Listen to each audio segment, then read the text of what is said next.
What's up, everybody? Eco Austin here. Just turned 24 yesterday. Thank the universe I'm still here. Okay, today is another off topic but important subject. And one of the more popular things that I've posted on here, that involving college. You know, there was a video I put out a while ago about why the traditional college route wasn't for me, how to get around that, making sure you pursue your own form of greatness.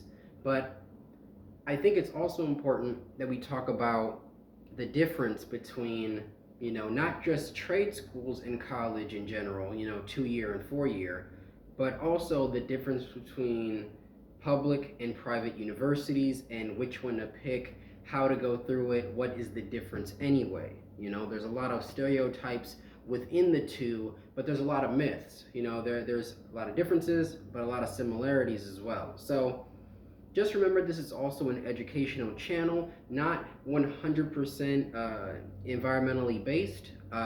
It is also about academia and how to progress in terms of knowledge, education, and so on and so forth. Okay, so public versus private universities. The major difference between the two is funding, how they are funded.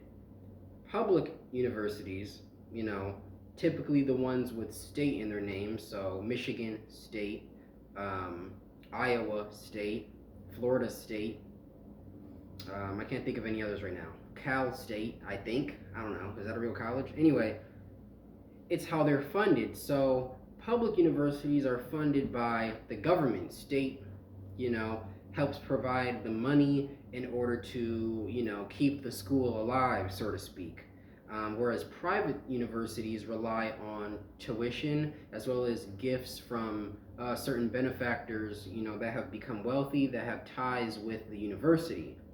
Um, because of this, that is why private schools have a significantly higher tuition to start out, because that's all that they are considering when having to pay for all of their bills plus additional amenities to attract more students in the first place.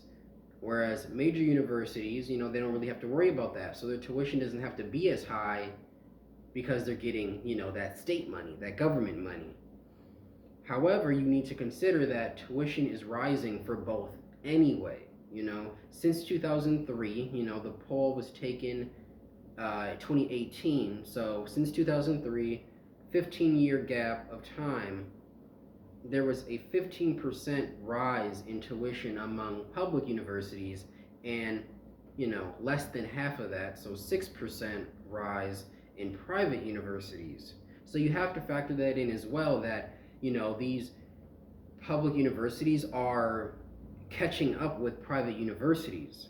You know, Private schools are generally more expensive, but if you're going out of state, you want to leave your town, you want to get out of whatever region you are, have new experiences, then it's going to come down to, am I willing to pay more? Because once you're out of state, the average student who's not from that state is paying at least $8,000 more a year, than an in-state student. So, I live in Wisconsin. If I have chosen to go to University of Wisconsin in Madison, I would probably pay only, 8-9 thousand. But someone from California really loves the Badgers and they want to move down here or up here, then they would probably have to pay closer to, I don't know, 25,000, 30,000 a year. So it's way more beneficial for someone to stay local. While private universities, it's the same for everybody.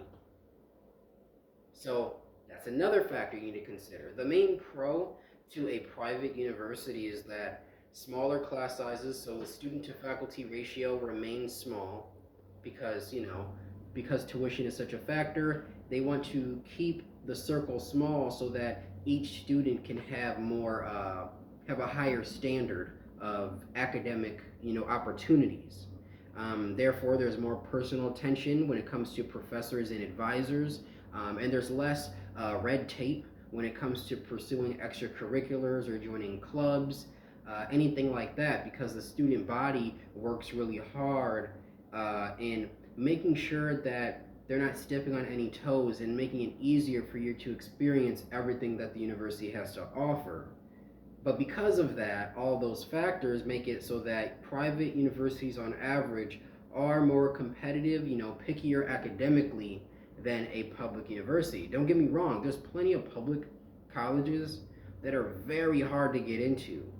But by the numbers, private school is going to be tougher to get into. So you need to consider that now a public school is going to probably be the opposite of everything I said. So a public university is going to be, much larger. So do you really want to be in, a large, hub of learning, 60, 70,000 people? 50,000 is on the small side for these major, D1 top excellence, top research universities. But because of that, their lecture halls are going to have 250 students, at least. So it's less one-on-one time. It's more, every man for themselves, every woman for themselves, and because of that, there's more red tape. So if you want to do something, you have to meet certain requirements or you're simply not allowed to do it. There's not enough time in the day to get through that whole campus to do everything you want to do because there's so much at a public college. So you need to consider, geographic location, how safe is the campus, what is their academic focus, and how high do they rank among their competitors within the same field. The diversity of the student body, people that not just look like you, but they come from the same background, they have the same goals, maybe you want to consider the alumni there. Is there anybody you look up to or anybody that you're fond of that attended that school, or the school is just known for success in your area? And there's far more personal preferences out there, such as, well, what are their school colors? What opportunities are there for me post-graduation? How close-knit is the networking? Did my parents attend? Do I want to go to a school where they never been before? How unique do you want to be, or how much of the status quo do you want to be because you are comfortable within your own skin? So I personally would apply to both types. Back in the day, I applied to Marquette, University of Iowa, Bowling Green, Penn State, and Temple. Only one of them is a private school, Marquette.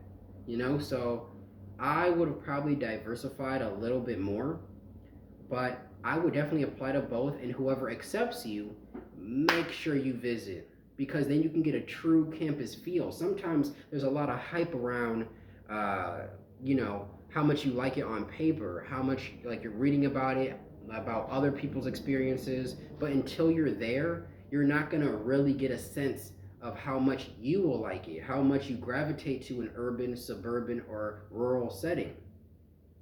So make sure you get the campus feel, and then after that, once you decide where you want to be, apply for as many grants and scholarships as possible. This is about academic achievement, higher learning of the mind, not going into debt.